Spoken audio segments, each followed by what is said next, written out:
Hello everyone, it's Plays here, and so this video was going to be the start, potentially, of a new playthrough that was going to be an MP with me and another person, but I've just found All Under Heaven quite the sort of hurdle in my own playstyle. So instead of a playthrough, I'm going to do a review of All Under Heaven. Yeah, this is going to be a review video from me. One of the first. So anyway, let's start off. First of all, yeah, adding the Far East to the map. That was a good move by Paradox. Fully support the whole thing of making East Asia visible. Obviously, you know, there's a great big thing here that you can't ignore when it comes to medieval politics. China has been added. So is Japan, Korea, Manchuria. We've got things down here like Vietnam, Indochina, and Malaysia, Borneo, and all that good stuff. Now this is good because obviously then you get to experience more of the world at this time. You know, obviously the Mongols, if you're playing them, you can go absolutely anywhere now. You can recreate one-to-one the Mongol Empire now instead of playing Genghis and then pretending you have China off to the east, like I used to do. But one of the major things is that when you get into the actual features of this DLC, I find they're actually quite bland. And I know why I'm saying that here. It's because Paradox has taken the sort of realistic approach to this. Now, bear with me when I say realistic. I don't mean that that's a bad thing. Introducing meritocracies and the celestial bureaucracy of China. Well, yeah, it's new systems. In general, they might be good, but the fact is, they're just so bland. They are really, really bland. Say if, as you do, you are a king title vassal of the Emperor of China, and you know, China now being the hegemony tier, which is this new big tier that you know, is supposed to be really, really powerful, and you can have emperors under you. You know, you'd expect to have lots of great custom fun with this. You can create custom empires inside of China, or custom kingdoms at the very least. Only to find that as a celestial vassal, you can't declare war. You just can't. There is no possible way that you'll be able to declare war on anyone, either within or without China, unless you're participating in a grand campaign of sorts, called by the Emperor. But anyway, that's still taking, I feel, a load of agency away from the player there. You know, outside of China, things are still what the base CK3 was. You can still create your own kingdoms, your own empires, and a certain someone, has created a custom hegemonies mod that now you can create your own custom hegemony. Which, you know, I'm very disappointed in Paradox that they didn't add that. The rest of their titles are customizable, so why not hegemonies? But anyway, getting off the topic. So yeah, you can play as a Chinese vassal. You can take exams. You can take exams. You can take exams, and end up ultimately as a minister, from which your only real path is to take over the empire itself and become the Chinese Huangdi. Yeah, but what I'm really trying to say here is that what about players that have no interest in becoming the Chinese Huang Di? What do? What if they want to stay as a minister? Or what if they want the emperor to make a certain title, say, you know,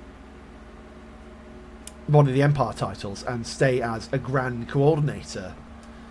They get nothing. Not a shred. And, you know, I get that this is the earliest iteration, probably, of this DLC, but the fact is that, and you can see this in the fact that they came out with it so soon, it lacks certain things that would otherwise be making it good. Yeah. As for meritocracy, say, over here we got Schiller and Balai. We focus, you know, in the same problem. Really, that, you know, it's kind of stale gameplay. One thing that I didn't cover with China earlier, sorry, was that as the emperor, you also have nothing to do. You can't declare wars. You can't, you know, expand the Tang. You can declare great campaigns, but they're only a kingdom at a time, and that seems rather odd of a choice, given that there's this new great hegemony tier that you can't invade empires at this point. To me,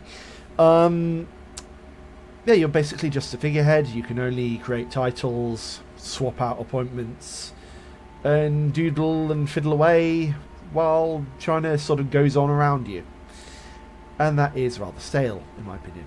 And yeah, and as I was saying about the Korean kingdoms, you have faced the same problem as a Korean king. You can't really declare any meaningful wars. You can only go for counties and counties and counties until you know, a load of times pass and, you know, you die before you get a duchy, say.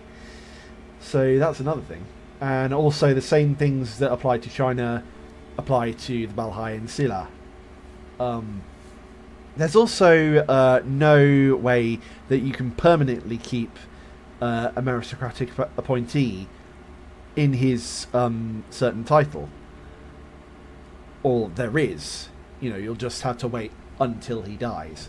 The succession system, I think, really needs an overhaul.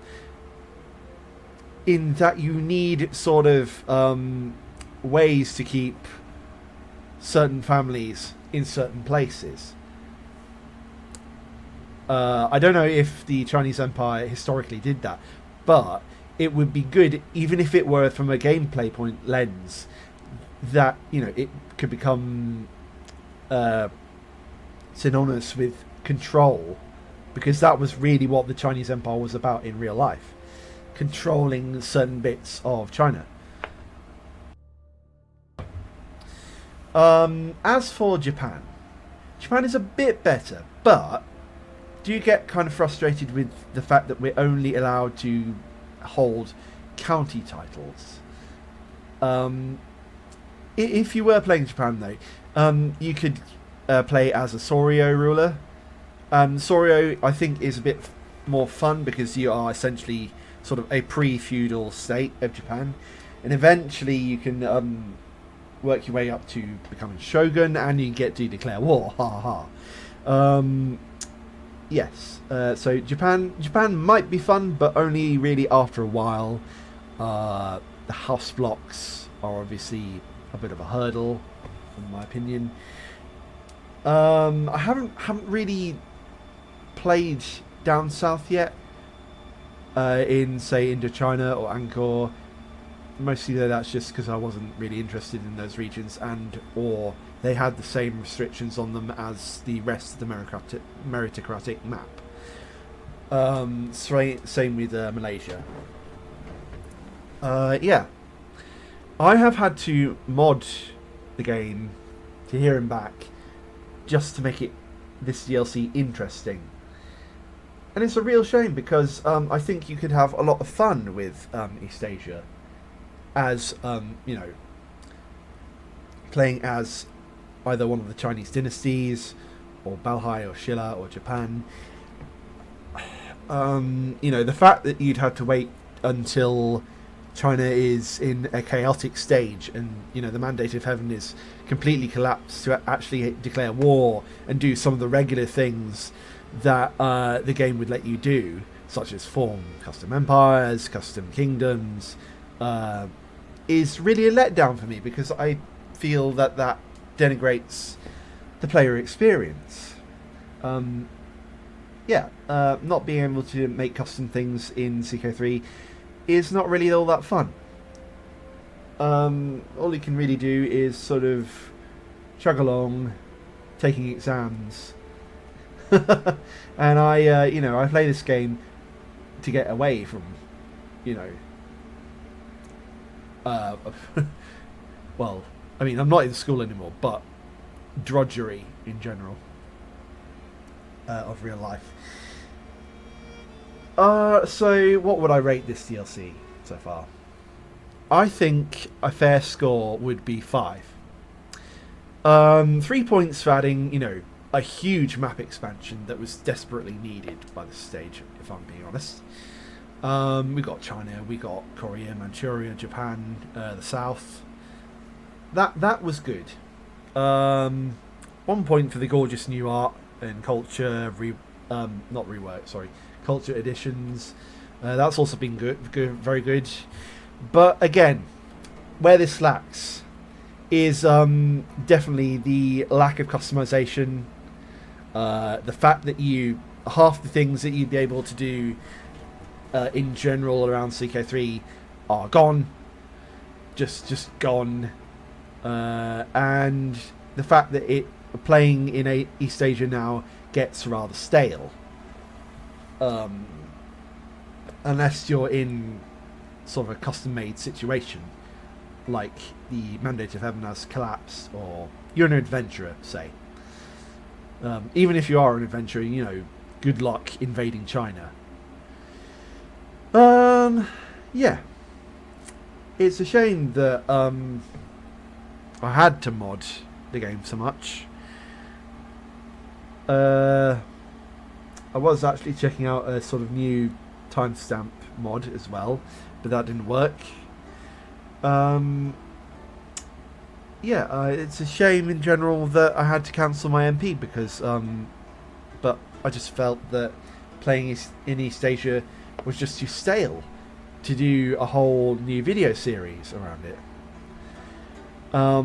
So those are my thoughts for now. Unfortunately, I do have an EU5 campaign still going on, but I'm probably gonna get back to it next week. We're playing against England. It's really been good, and I've just got France as a huge vassal. This has been my thoughts on the All Under Heaven DLC.